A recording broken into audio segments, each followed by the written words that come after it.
Welcome back. We got another episode of Let 'em Ride for you. We're going to be going over the two-game slate for the WNBA action on Saturday, July 6th. We're going to break down and analyze both of those games, talk about which way that I'm leaning as far as the points and the spread, and then any plays that I put in for those games, I will list down below in the pinned comment later on, so don't forget to check back in. That way you don't miss out on any of those. And then to recap our picks from Friday, hopefully you did miss out on those, because unfortunately we did endure the reverse sweep, 0-3. We took the Storm first quarter, laying 2.5. They lose to Chicago in the first by 1. Then we took the Storm team total over 85.5. They land at 84. Then we take the Aces first half, laying 7 in a revenge game against the Sparks. Now, albeit they are on the back-to-back in this one.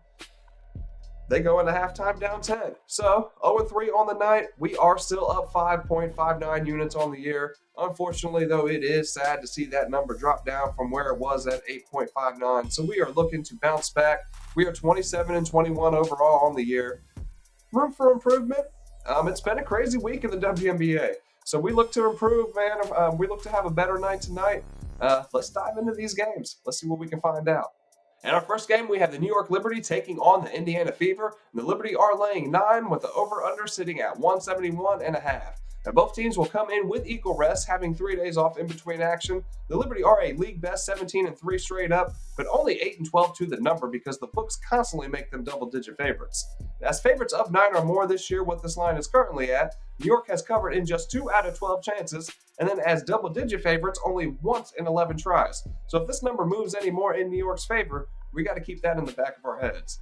Now, not looking at the Commissioner's Cup because that didn't count towards their overall record, the Liberty have won 5 in a row now, and they've done so by an average of just under 12 points per victory. Indiana is 8-13 straight up. They are 10-11 against the spread. They have lost 3 out of 4 after winning 4 straight. So they are back home now for the first time after a 5-game road trip. And these first games back home after these long road trips tend to be, it just tends to lead to a flatter start and overall performance from these home teams.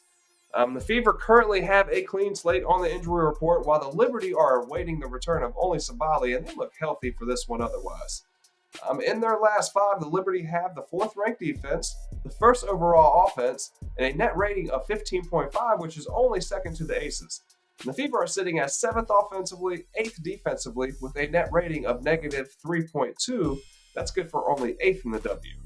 The Liberty are second in both effective field goal and true shooting percentages in their last 5 games, while the Fever have fallen to the middle of pack, 5th and 6th, respectively, in each of those categories.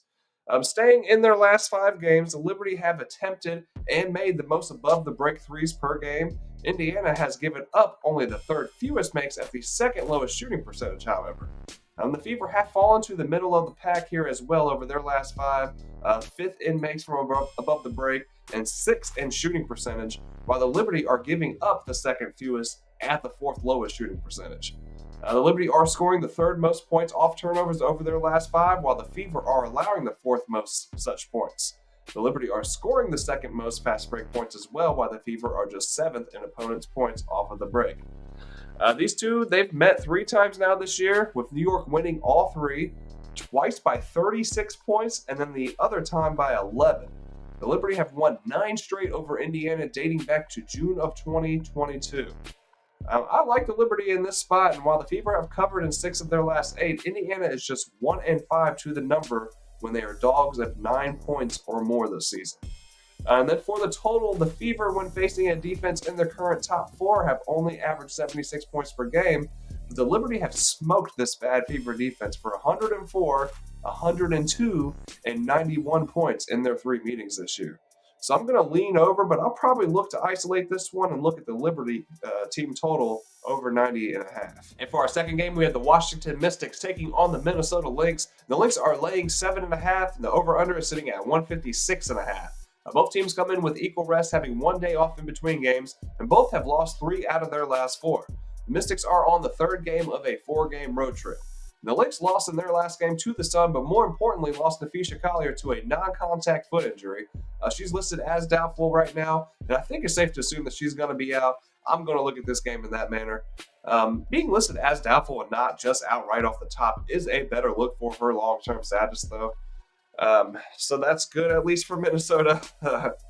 For the Mystics on the injury front, they are down the same three that they've been without: Sykes, Austin, and Samuelson. But Stephanie Dawson is questionable with illness, and she missed their previous game as well, and that definitely hurt Washington. Minnesota has averaged only 75 points per game in their last 4. They have an offensive rating of only 95.2. That's last in the W. And they are 4th defensively and only 7th in net rating in that time. The Mystics in their last 4 are 8th offensively, 3rd to last defensively, and they have a net rating of negative 10.1. That's 4th worst in the W. Both these teams are relying heavily on the deep ball as of late. In their last 4, they are both scoring a high percentage of their points from deep. The Lynx are doing so at the 3rd most rate, with the Mystics sitting at 1st in that regard. The Lynx are also making the 2nd most mid-range shots in the W, but only hitting them at a 32% rate. That's 3rd worst.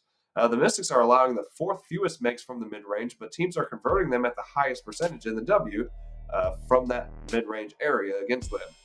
The Lynx are shooting the 2nd most above the break threes, and they are making the 4th most at the 3rd highest percentage in the W, while Washington is taking the 4th most such shots, but making the 2nd most at the highest shooting percentage in the league. Staying in that last 4-game range, the Lynx have been better defending that above the break three, giving up the 2nd fewest makes, while the Mystics have given up the 2nd most. This will be the first official matchup of the year between these two teams. They met once earlier in the year, but that was just a preseason game. While I see Minnesota pulling out the win despite the new injuries that they are facing, I just don't see them dropping 3 straight and 2 straight at home.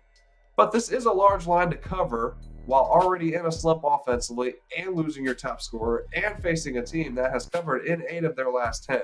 So I'll lean Washington with those points here. For the total, I don't really have a strong opinion on it. I'm going to lean under. Both offenses have struggled as of late. Minnesota's defense has been consistent in spite of that. They haven't scored more than 73 in their last 3 games, but they also haven't given up more than 78. Then the Mystics have given up an average of just under 89 points per game over their last 5. But Minnesota hasn't been able to hit their shots consistently enough to make me believe that they'll be able to take advantage. So I'm still going to lean under right now, but we'll see where I land on this and if I make it there with this at all as far as the total. All right, that's just about going to wrap it up here for another episode of Let It Ride. But before we get out of here, let's recap what we went over in the video. We'll talk about which way that I'm leaning right now, because I'm looking at the Liberty laying the 9 points over the Fever. I'm looking at the Liberty's team total over 90.5, and then looking at the Mystics plus the 7.5 versus the Lynx. And these are just leans right now. I have not currently played any of these yet. But if I do, or if I find anything else that I want to throw in before tip-off, I will put those down in the pinned comment down below. So be sure to check back in. That way you can see if you'd like to ride along with me. Or maybe you look at those picks and you think there's some duds and you want to do the contrary. Whatever you decide to do, please throw that down in the comments. That way we can talk about it. I love to see what you guys have cooked up. And man, speaking of cooking up some plays, shout out to Peter Wolf in the comments, man. Back-to-back cashes. Hey, check him out if he throws anything else in there today. Guys, that's going to wrap it up here for the video.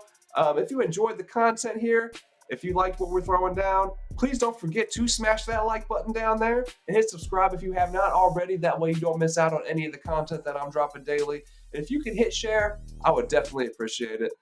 Hey, that's going to do it here. I hope you guys have a great night. Bet responsibly. And I'll see you guys on the next video.